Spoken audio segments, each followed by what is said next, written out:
Welcome back to the Michael Brooks Show. Joining us now is the great Abby Martin. She's host of Empire Files. Abby, how you doing? How are you doing? Like, for real, what's going on? I've been better. I think it comes in waves. You know, it depends on the day to day of the news and all of that. I mean, I'm trying to not obsessively watch like corporate media, so I'm just kind of looking at alternative news online and checking out people that make me think about things critically, while also getting the necessary information, because I just can't stand the just incessant like death and fear mongering from CNN, MSNBC. It's just too much to take.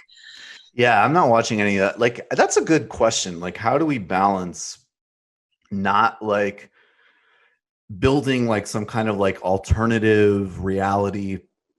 Like, this is a real thing. This is a threat. This is something to be super cautious and careful about. And then, like, yeah, if you're just totally subsumed in the panic, you're not going to ask other types of questions that need to be asked. Yeah, that's why I appreciated you showing that clip about Trump, you know, potentially the widespread abuse that can happen with these sort of unprecedented powers that will be granted. And a lot of people, you know, fear is a powerful drug, and a lot of people are terrified and they're just going to look to Trump, even though he's been horrible on this, to just say, look, do whatever you can. And that could include potentially Patriot Act type scenarios that we're going to see just put indefinitely in place, which scares me. Also, I mean, I don't rule out potentially suspending the election on his behalf. I mean, so it could get really ugly. Yeah, totally. And then like we need to be constructive about it, even as we're like quarantined. So I don't know. Somebody was saying like we need to start saying that we're physically distancing, but not socially distancing, which I thought was interesting. Yeah, right. Yeah, exactly. I mean, it's just weird because he's speaking out of both sides of his mouth, as he always does, where it's like kill grandma and grandpa and kill your parents to worship the market and open the economy. But then in the same way, all these kind of backdoor measures are being taken to do what we just talked about. So these kind of draconian measures to give, you know, the DOJ is pushing for indefinite detention and all of this stuff. So it's scary to think that there's other people in the security team that are making moves for something that could escalate. Meanwhile, Trump is just, you know, talking out of his ass as usual.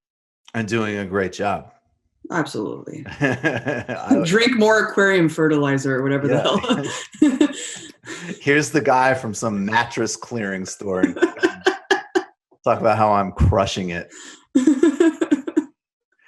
So we've got to talk. We're going to actually end on playing some sound at the end that will be positive. So don't worry. But guys, like the empire is in full force. Domestically, we see the rot here. And we also see the enormous threats in terms of freedom and civil liberties and the capacity to organize, right? Mm-hmm. But let's start with Venezuela. The idea of putting a $15 million bounty, essentially, on Maduro's head, Nicolas Maduro's head. For people who don't know, the Southern District of New York has put literally a $15 million warrant on Maduro, essentially treating him as the head of a drug cartel. Lawfare was already a thing used aggressively in Latin America under the Obama administration to criminalize and target leaders like Lula, obviously. This is like a crazy aggressive escalation of that same tactic. Absolutely. I think that it's important to really keep in mind, since you brought up Obama, that this kind of campaign of sanctions began under Obama. Back in 2015, I think he declared Venezuela a unique national security threat, just completely out of the blue. It was very random, made no sense at all. And so that really started the wave of sanctions that we've seen accelerate the hyperinflation, put the Venezuelan economy into complete free fall once Trump got in. I think 2017 was this maximum pressure campaign that was launched. And really, it's prevented any sort of recovery economically. I mean, any sort of curb on the hyperinflation. And people really need to understand, when we're talking about the economic war in Venezuela, it's primarily due to U.S. sanctions. So let's talk really quickly about what Maduro's doing now, and then how it kind of comes, this bounty is coming on the heels of this really pro-worker movement that he's putting into place to deal with the pandemic in his country. Sanctions had already killed 40,000 people in the country since 2017. And that is verified. That is excess deaths counted by the Center for Economic and Policy Research in DC. But his working class approach to the pandemic, I think, has been really monumental. Obviously puts the US empires to shame. I mean, I think every country in the world at this point is putting the US empire to shame of what they're doing at home. But we're talking about 6-month rent freezes, moratorium layoffs, absolving of small and middle businesses wages completely. And in order to do this huge measure, he needs money. He needs direct cash injections into the economy, and the US is directly blocking any sort of IMF emergency loans, any sort of international access to these bank accounts that he has been prevented from getting, especially under the false shadow government of Juan Guaido, the CIA puppet that was incubated in DC that's still pretending like he's running the show and recognized by all these countries. So all of this happened, already. The pandemic was already in place in Venezuela. There was already several cases, and that's when we saw this bounty being declared. It's essentially a kidnapping bounty. As you mentioned, $15 million on the head of Maduro. I mean, there's so much to say about this, and it really is absolutely insane. I mean, on one hand, it puts extraordinary pressure on the Maduro government.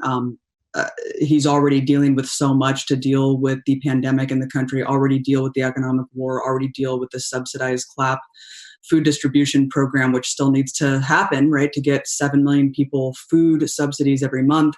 And now he has to worry about an enormous security detail, because essentially this is telling anyone in the country, including, of course, the opposition who has a wet dream of this coup from within, that there's an enormous reward if you can lead to the arrest. And I'm not putting aside the potential assassination attempt again, as we've seen play out before against Maduro. And look, what happened to Manuel Noriega. I mean, this is something that the U.S. has done before, actually as a precursor to invade Panama in 1989, and they killed 3,000 Panamanians. Right.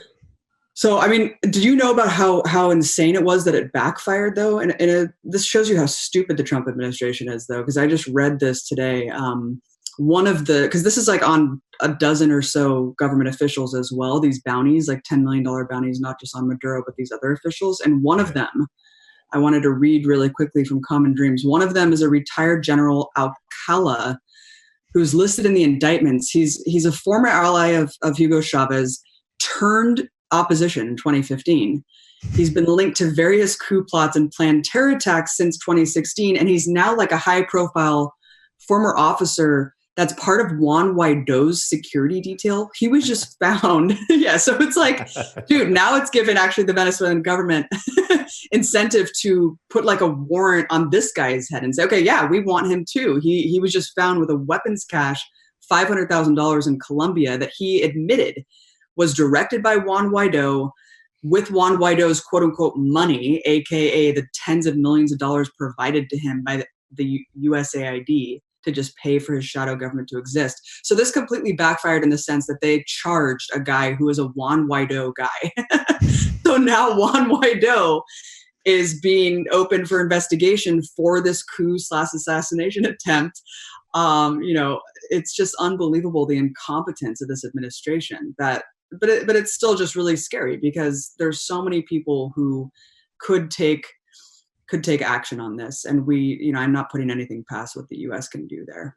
You just watched a Michael Brooks show video. Subscribe to get them all. Why wouldn't you? Don't be foolish. Click subscribe below and become a patron as well. Patreon.com/TMBS. Thanks, everybody.